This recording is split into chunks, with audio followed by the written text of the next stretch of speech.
Welcome back to Outdoors with Larry Ray on ESPN 790 AM. Brought to you proudly by Sportsman's Warehouse, the Tennessee Wildlife Resources Agency, and Avery Superstore. Hey, welcome back to Outdoors with Larry Ray. And no, this isn't Gene.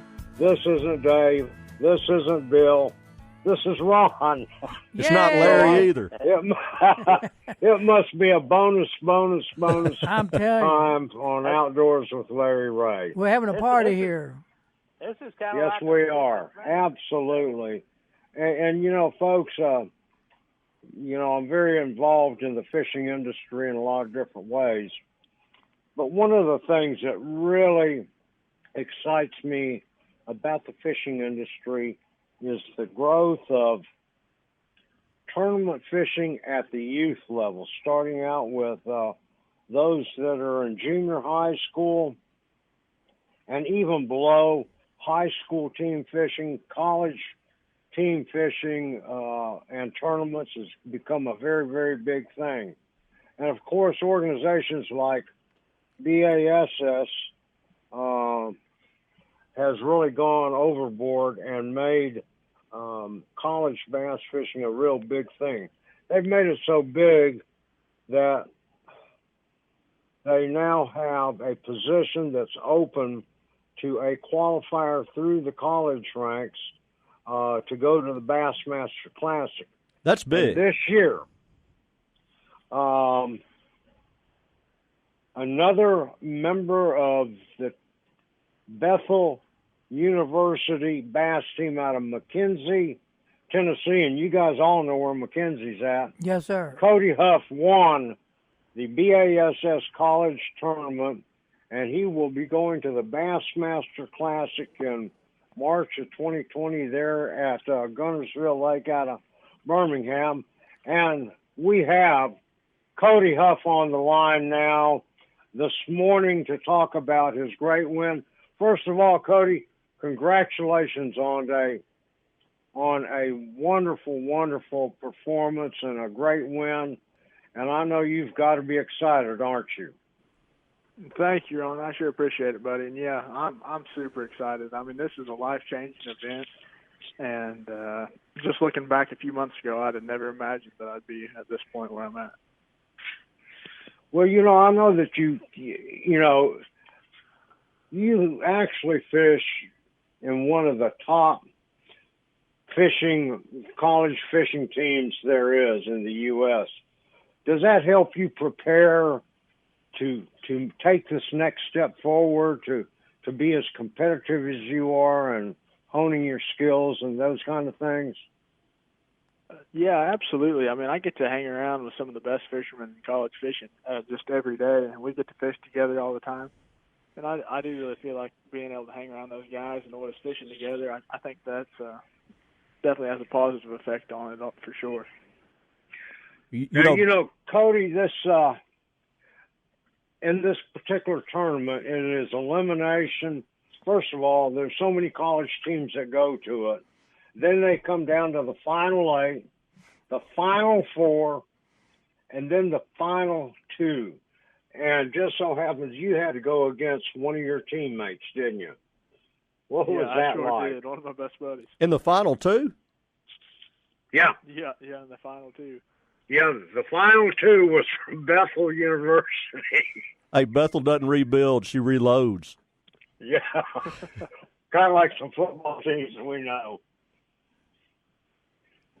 But how was that to go against your teammate?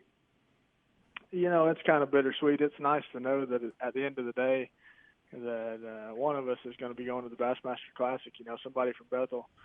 But in the same breath, it's kind of bittersweet because, I mean, it's one of your buddies, and in the same breath, you know how good of a fisherman they are. Now that you've got next year kind of set, now you are, what, a junior at Bethel? Or senior? Yeah, I'm going in. I'm actually going into my I'm a senior right now, but I'm going to have to stay an extra semester.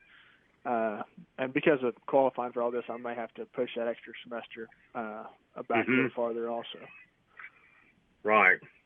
Now, do you have what are your aspirations as a career now? I mean, it's really hard to think about doing anything besides fishing right now. That's Right. really what I've got my sights set on, and that's what I'd love to do. Now, one of the things, not only winning this championship and qualifying for the Classic next year, but it also affords you the opportunity to fish the BASS Opens to hopefully qualify for the elites. Is that something you want to do? Absolutely. That's the main goal on the year. That would really start things off on the right foot, and that's what I really need to do this year to have a chance at being able to make a living doing it. I really need to do my best to qualify for the elites this year. Mm-hmm. What can you say to all of the guys, whether they're boys, girls, or whatever, because there's a lot of women that are getting involved in the sport of fishing, and you guys there at Bethel also have a couple of lady anglers on the team too. But what can you say to any young person wanting to get into fishing, just as a sport? Yeah, what my makes best it so advice good? would be just to spend as much time as you possibly can on the water. There's no substitution for experience, and the more days you spend out there, the more different scenarios you see. The better fisherman you're going to become. Right. Now, you can't do this by yourself.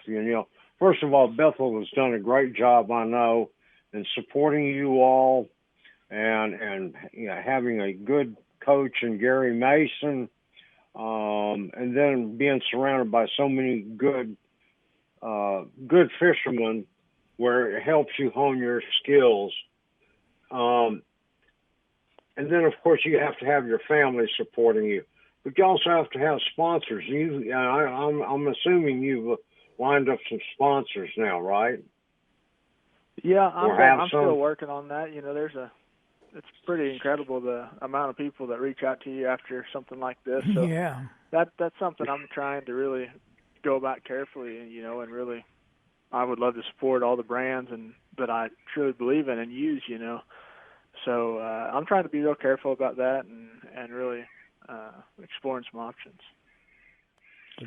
That's pretty awesome, Cody. Cody, Go ahead, let me ask real quick. Now, are you the first Bethel bass team member to actually win it, or? No, I'm not. Okay. One of my good friends, John Garrett, he won it. That's right. That's right. John Garrett. And I know there have been several finished ago. second place in the championship in the past. I remember Zach Parker did it he lost to an Auburn fisherman that's gone on to be pretty good. Yeah, sure has. So that's very cool. A little, college in West Tennessee, and y'all are the kings, man. Seriously. That's not really how we No look kidding. At it. We just a bunch of guys fishing and having a good time. Do you share your secrets with everybody? All your buddies? I don't have many secrets. There's too many cameras around. I know that's right. But so, what's your next steps there, Cody?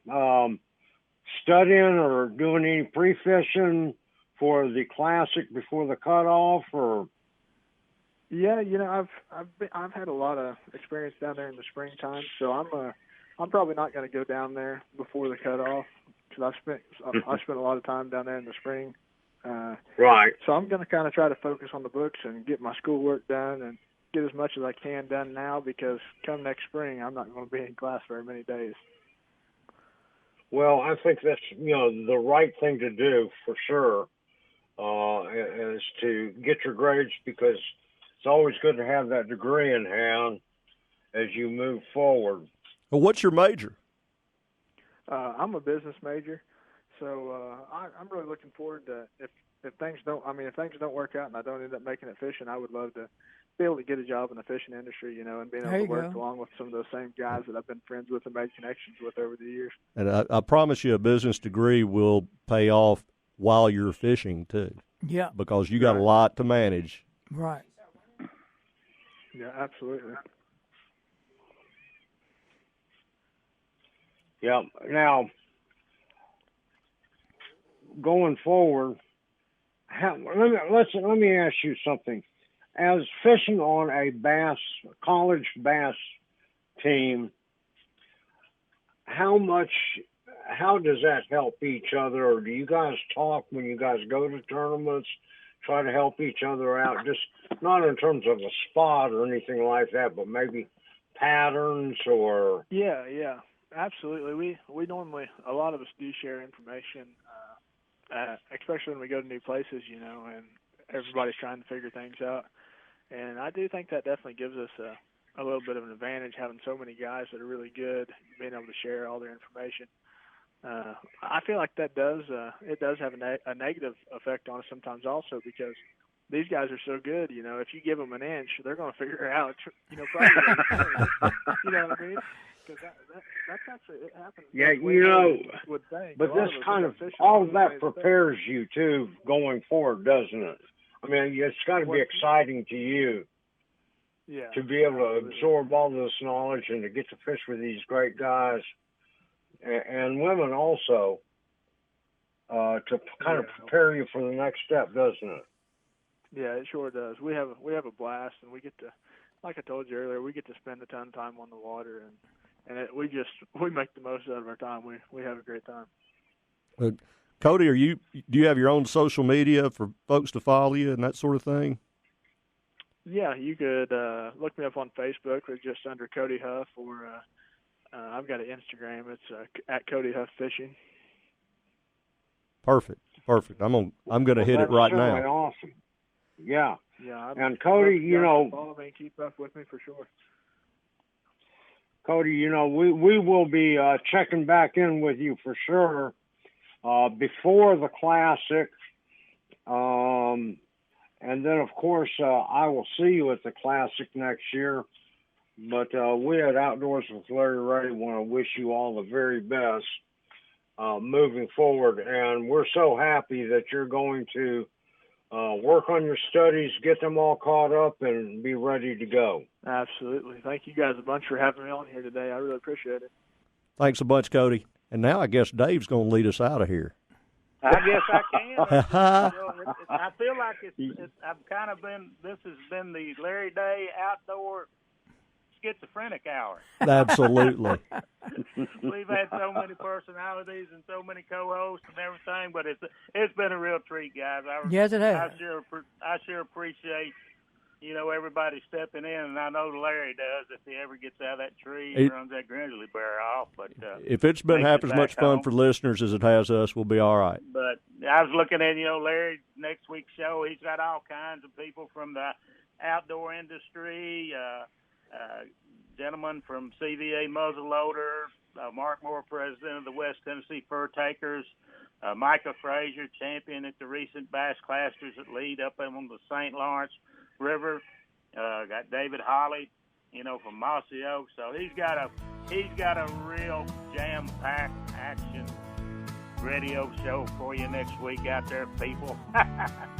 So as I close out, what does Larry say every week? It never costs an extra cent to be a good sport, and God bless the USA.